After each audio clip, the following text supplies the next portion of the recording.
Hello student, आज हम लोगों को स्टार्ट करना है इलेक्ट्रोकेमिस्ट्री में सेकंड लेक्चर है। हम लोग बेसिकली कम टाइम में कुछ ही इम्पोर्टेंट टॉपिक को जो है कवर करेंगे जो कि एग्जामिनेशन पॉइंट ऑफ व्यू से काफ़ी ज़्यादा इम्पोर्टेंट है। ठीक है ना। सो गाइस, लास्ट लेक्चर में हम लोगों ने स्टडी की थी EMF of the cell. EMF का मतलब होता है इलेक्ट्रोमोटिव फोर्स या आप इलेक्ट्रोड पोटेंशियल बोलते थे, जो इक्वल टू था E of the oxidation plus E of the reduction. कब आपको ऑक्सीडेशन करना है, कब आपको रिडक्शन करना है, इसकी थ्योरी बिल्कुल अलग अलग टाइप से थी आपके पास। ठीक है ना गाइस, इसकी थ्योरी बिल्कुल अलग अलग टाइप से थी। अब क्या हुआ कि सपोज अब क्वेश्चन ये आता है कि सर आपके पास हमने इलेक्ट्रोड पोटेंशियल, जब एक इलेक्ट्रोड ऑक्सीडेशन वाला होगा और दूसरा जब रिडक्शन वाला होगा, तब तो आप इसको ऐसे निकाल सकते हैं ऑक्सीडेशन प्लस रिडक्शन से। अब सपोज अगर एक ही इलेक्ट्रोड हो, जब एक ही इलेक्ट्रोड हो, एक मेटल और उसके आयंस का सॉल्यूशन हो। सपोज कहने का ये मीनिंग है कि सपोज यहाँ पे मैंने कोई इस तरीके से सोडियम आयन, सोडियम मेटल का एक इलेक्ट्रोड रखा हुआ है और इसका जो है यहाँ पे सोडियम आयन का एक्वस सॉल्यूशन रखा हुआ है। ये सोडियम का इलेक्ट्रोड रखा है। अब यहाँ पे भी कुछ ना कुछ पोटेंशियल डिफरेंस जनरेट होगा, that is called electrode potential. अब मेन पॉइंट ये है कि सर वो इलेक्ट्रोड पोटेंशियल कैसे जनरेट होगा, कौन से पॉइंट पे वो जनरेट होगा, ये बात आपसे पूछी जा रही है। ठीक है ना, ये बात आपको पूछी जा रही है कि जो वो इलेक्ट्रोड पोटेंशियल जनरेट होगा, वो इलेक्ट्रोड पोटेंशियल कहाँ पे जनरेट होगा और कैसे जनरेट होगा। ठीक है ना। तो एक सिंगल टाइप के इलेक्ट्रोड के लिए हम लोग क्या करते हैं, हमारे पास एक इक्वेशन आती है जिसे जो है नर्स्ट नाम के साइंटिस्ट ने दी थी। उस रिएक्शन को आज भी हम लोग जानते हैं नर्स्ट इक्वेशन नाम से। ठीक है ना। तो हम यहाँ पे लिखते हैं फॉर ए सेल, कोई एक सेल है Mn पॉजिटिव प्लस इसमें Ne इलेक्ट्रॉन को आपने ऐड किया, तो गाइज आपने देखा ये मेटल सॉलिड बन गया, मेटल सॉलिड बन गया। अब ये मेटल सॉलिड तो सर आपने बना दिया है, लेकिन जरा ध्यान से देखिएगा, ये मेटल सॉलिड है, इसमें आपने एनी इलेक्ट्रोड को ऐड किया, तो ये प्रोसीजर क्या रिडक्शन हुई नहीं हुई। तो यहाँ पे जो इलेक्ट्रोड पोटेंशियल निकलेगा वो क्या रिडक्शन पोटेंशियल का निकलेगा, नहीं निकलेगा। यहाँ पे जो इलेक्ट्रोड पोटेंशियल निकलेगा क्या वो रिडक्शन पोटेंशियल का निकलेगा या नहीं, बिल्कुल वही जो है रिडक्शन पोटेंशियल का इलेक्ट्रोड निकलेगा। ठीक है ना। सो गाइज, मैं अब आप लोगों को ये बताऊंगा कि जो रिडक्शन पोटेंशियल की वैल्यू होगी, जो रिडक्शन पोटेंशियल की जो वैल्यू होगी, यहाँ पे वो यहीं पे वो जो है किस टर्म्स से हम लोग जो है कैसे उसको फाइंड आउट कर पाते हैं, उसको हम लोग यहीं पे कैसे निकालते हैं देखिए। तो मैं यहाँ पे लिख देता हूँ स्टूडेंट फॉर रिडक्शन पोटेंशियल। ठीक है ना, फॉर रिडक्शन पोटेंशियल। तो रिडक्शन पोटेंशियल के लिए, ठीक है ना, नर्स्ट नाम के साइंटिस्ट ने एक इक्वेशन दी थी जिसमें उन्होंने लिखा E is equal to E naught minus, ठीक है ना, RT upon NF log of product upon reactant, product upon reactant. ठीक है ना, ये पॉइंट यहाँ पे रखा गया। अब ये वैल्यू ई नॉट क्या है भाई, स्टैंडर्ड इलेक्ट्रोड पोटेंशियल एट 1, तो ये पूरा हम लोग क्या ले रहे हैं 1 atm प्रेशर, 298 केल्विन टेम्परेचर, ठीक है ना, 298 केल्विन टेम्परेचर पे, और या 1 मोल पर लीटर कंसंट्रेशन के रिस्पेक्ट में हम इसको लिख रहे हैं। This is called a standard condition. ये हमारे पास क्या है स्टूडेंट, ये आपका एक स्टैंडर्ड कंडीशन है। और अब ये जो स्टैंडर्ड कंडीशन है, इसको यहाँ पे अप्लाई कर रहे हैं, तो यहाँ पे जो ई नॉट की वैल्यू है ये आपका स्टैंडर्ड इलेक्ट्रोड पोटेंशियल है। स्टैंडर्ड इलेक्ट्रोड पोटेंशियल इस सेल के लिए है। किसके लिए? इस सेल के लिए। ऐसे लिख सकता हूं इसको, E naught M N positive, M N positive upon M, ठीक है ना, minus R T upon n F log of the product. Product में क्या है गाइस? देखो मेटल है, मेटल सॉलिड में है, और रिएक्टेंट में क्या है? एम एन पॉजिटिव है, मेटल्स का ion, metal upon metal ion, ऐसे भी याद कर सकते हैं। और नहीं तो जाहिर सी बात है, अगर ये याद ही नहीं हो रहा है तो उसको as a product upon reactant के बेस पे आप लोग यहां से इसको फाइंड आउट कर सकते हैं, ठीक है ना। चलिए और धीरे धीरे चलिए आगे बढ़ते हैं। तो देखिए ये वैल्यू आपका स्टैंडर्ड इलेक्ट्रोड पोटेंशियल, या इसको मैं बोल सकता हूँ रिडक्शन पोटेंशियल, ठीक है ना, या इसको मैं बोल सकता हूँ रिडक्शन। आर क्या है भाई? देखो E naught M N upon M is equal to क्या है? Standard electrode potential, electrode potential लिख दिया। आर देखो गैस कांस्टेंट है 8.314 जूल पर, जो भी है, पर लीटर पर केल्विन पर मोल, इसकी जो है यूनिट है। एन क्या है? Number of electron involve in reaction, कितने इलेक्ट्रॉन इस रिएक्शन में इन्वॉल्व होंगे, that is called an. F क्या है? फैराडेज कांस्टेंट, जिसकी वैल्यू कितनी होती है? 96500 कूलम। देखिए guys, according to the law of mass action, आपने क्लास 11th में इक्विलिब्रियम कांस्टेंट में पढ़ा होगा, आपने क्लास 11th में इक्विलिब्रियम कांस्टेंट में पढ़ा होगा गाइस, कि हमारे पास एक वैल्यू होती है, मैं यहां पे लिख देता हूं, देखिए यहां पे देखिए, according to law of mass action, ये मैं नहीं कह रहा हूं, ये कौन कह रहे हैं? ये किसने बोली थी ये बात? लॉ ऑफ मास एक्शन ने बोला था, किसी भी सॉलिड सब्सटेंस का जो कंसंट्रेशन होता है वो ऑलवेज 1 मोल पर लीटर होता है। ये कहानी बहुत पुरानी है, वर्षों से चली आ रही है, जो पीढ़ी दर पीढ़ी आगे बढ़ती रहेगी, ठीक है ना। तो यहाँ पे ये जो आपका मेटल है, इसका 1 मोलर पर लीटर सॉलिड के केस में हम इसका कंसंट्रेशन बिना सोचे समझे रख देते हैं, ठीक है।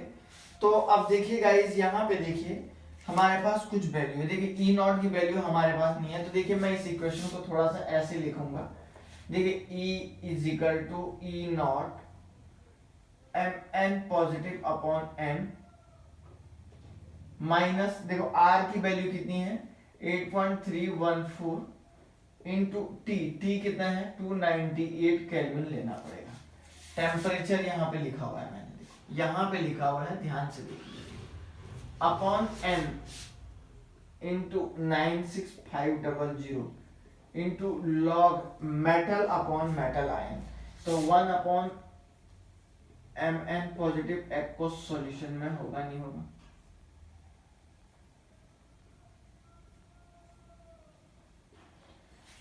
ऐसे ही होगा क्या? तो देखिए E is equal to E naught of M positive upon M minus, देखो ये सारा मल्टीप्लीकेशन करिए, ये पूरी कहानी को यहां से ऐड करते हैं, तो 0.059 upon N into log of 1 upon M N positive ion.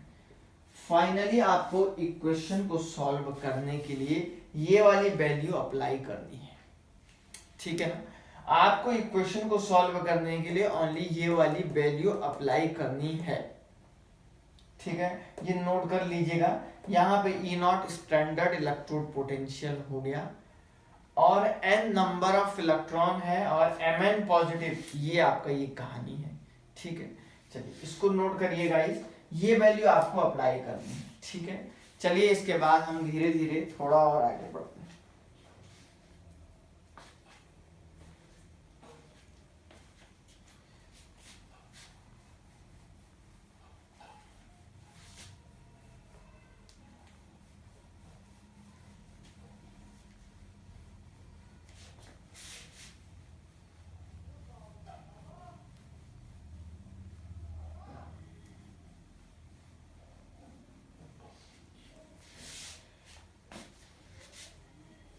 तो हम लोगों ने इस बात को यहाँ पे लिख दिया है, ठीक है। आइए देखते हैं, सपोज मैं जिंक कॉपर सेल जो हमने कल पढ़ा था लास्ट लेक्चर में, जिसका नाम इलेक्ट्रोकेमिकल सेल या मैं जिसको बोलता हूँ गैल्वेनिक सेल, बात एक ही है, कहानी चाहे इधर से बोलो या उधर से बोलो, ठीक है ना, वो जो भी उसका कंक्लूजन निकलेगा वो एक ही निकलेगा, ठीक है ना। तो जाहिर सी बात है गाइस, मैंने आपको बताया कि जो हमारे पास इलेक्ट्रोकेमिकल सेल है वो एक जिंक कॉपर सेल था, उसी को हम लोग दूसरे लैंग्वेज में गैल्वेनिक सेल कहते हैं, ठीक है ना, उसी को हम लोग दूसरे लैंग्वेज में गैल्वेनिक सेल कहते हैं। तो जाहिर सी बात है, आइए जरा इसके बारे में सीखते हैं। तो आपको पता होना चाहिए सर, ये जिंक अपॉन Zn2 पॉजिटिव, बीच में एक सॉल्ट ब्रिज लगा दीजिएगा, कॉपर 2 पॉजिटिव अपॉन कॉपर हो जाएगा, सॉलिड सॉलिड हो जाएगा, जिंक और कॉपर सॉलिड है, और यहाँ पे कोई दिक्कत नहीं। चलिए इसको देखिए, पहले इसके इलेक्ट्रॉन हाफ रिएक्शन बनाइए। जिंक से आपने क्या किया गाइस, 2 इलेक्ट्रॉन को ऐड किया, तो ये आपका Zn2 पॉजिटिव बन गया, यहाँ से 2 इलेक्ट्रॉन बाहर निकालिए, और इधर देखिए इससे ये बनेगा कॉपर 2 पॉजिटिव से आपने 2 इलेक्ट्रॉन को बाहर, 2 इलेक्ट्रॉन को ऐड किया, तो ये आपका कॉपर बन गया, ठीक है ना। इधर कॉपर सॉलिड है, इधर भी आपका जिंक सॉलिड है। आइए देखिए ये इक्वेशन क्या बनी हुई है। तो यहाँ पे देखिए ये सॉलिड का कंसंट्रेशन 1 हो जाएगा, इसका भी 1 हो जाएगा, इन दोनों को लिखने की जरूरत नहीं है। तो इधर कॉपर 2 पॉजिटिव से आपने क्या बनाया, इधर Zn2 पॉजिटिव बना दिया, ऐसा बना इसका फाइनल। ये तो 1 1 है, तो इसका इलेक्ट्रॉन हाफ, इसको जो है नेक्स्ट इक्वेशन में कैसे लिखेंगे, electrode potential of E0 minus 0.059 upon n। n का वैल्यू कितना है बेटा, n का वैल्यू है 2, क्यों, क्योंकि सर यहाँ पे 2 इलेक्ट्रॉन का इन्वॉल्वमेंट हो रहा है, n का वैल्यू 2 है, क्यों, क्योंकि गाइस यहाँ पे 2 इलेक्ट्रॉन का इन्वॉल्वमेंट हो रहा है, तो मैं लिख दूंगा 2 log of product upon reactant. तो प्रोडक्ट में ये बना हुआ है Zn2 पॉजिटिव अपॉन क्या लिख दीजिएगा, इसको कॉपर 2 पॉजिटिव लिख दीजिएगा, ठीक है ना। चाहे तो आप इस इक्वेशन को ऐसे भी यूज कर सकते हैं, ठीक है। एक बेसिक इक्वेशन आपका यहां से ये कंक्लूजन निकल गया है, जो आप बहुत ही सिंपल लैंग्वेज में आप इसको फाइंड आउट कर सकते हैं।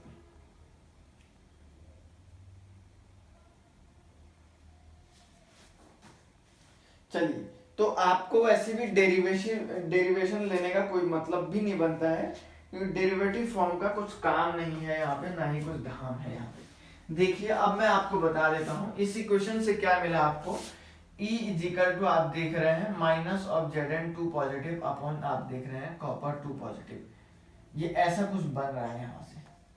तो आप देख रहे हैं जिंक का जैसे Zn2 पॉजिटिव का जैसे आप कंसंट्रेशन को इंक्रीज करोगे, तो आपका देखिए इलेक्ट्रोड पोटेंशियल की वैल्यू क्या हो जाएगी गाइस, डिक्रीज हो जाएगी, क्योंकि इसके आगे माइनस साइन है, इसके आगे माइनस साइन है। तो इस माइनस साइन की वजह से जैसे आप इस Zn2 पॉजिटिव आयन का कंसंट्रेशन को बढ़ाओगे, और उसके बाद ऑटोमेटिकली क्या हो जाएगा, इलेक्ट्रोड पोटेंशियल की वैल्यू डिक्रीज हो जाएगी, ठीक है ना। और देखिए अब जैसे कॉपर 2 पॉजिटिव आयन का कंसंट्रेशन आप बढ़ाओगे, तो इलेक्ट्रोड पोटेंशियल की वैल्यू भी बढ़ जाएगी। तो क्वेश्चन में कभी कभी ये पूछा जाता है कि कौन से कंसंट्रेशन को बढ़ाने से इलेक्ट्रोड पोटेंशियल की वैल्यू बढ़ जाएगी। तो गाइस आप देख रहे हैं यहां से ऐसे बढ़ रहा है, ठीक है ना। तो मतलब ये कहानी इसके लिए अप्लाई होगी, ठीक है ना। तो ये भी आपको थोड़ा सा ध्यान में रखना है। तो कहने का मतलब ये है कि इलेक्ट्रोड पोटेंशियल देखिए जरा ध्यान से, EMF of cell electrode potential कब पॉजिटिव होगा, इलेक्ट्रोड व्हेन, मैं यहाँ पे लिखूंगा व्हेन, यहाँ पे देखिए concentration of copper 2 positive ion greater than concentration of Zn2 positive ion से ज्यादा अगर रहेगा, तो आपका जो ईएमएफ इलेक्ट्रोड पोटेंशियल की जो वैल्यू है वो क्या हो जाएगी, पॉजिटिव हो जाएगी। और जब इलेक्ट्रोड पोटेंशियल की जो वैल्यू पॉजिटिव होती है, सो गाइज वो प्रोसीजर आपका कहाँ चली जाती है, स्पॉन्टेनियस को जाती है। नोट कर लीजिएगा इस बात को भी, ठीक है ना। तो मतलब आपको ये कंसंट्रेशन हमेशा हमेशा पॉजिटिव में ही रखना है, ठीक है। बहुत कोई बड़ी बात नहीं है, बहुत ही सिंपल सा तरीका है, कुछ भी इसमें दूसरा कुछ भी नहीं है, बहुत आसानी से आप इसको फाइंड आउट कर सकते हैं, ठीक। चलिए नोट करिए और हम लोग इसमें आगे अब एक नेक्स्ट टॉपिक पढ़ते हैं। एक छोटा सा टॉपिक है और फिर उसके बाद मैं नेक्स्ट इक्वेशन को अप्लाई करना सिखाऊंगा आप लोगों को, ठीक है ना।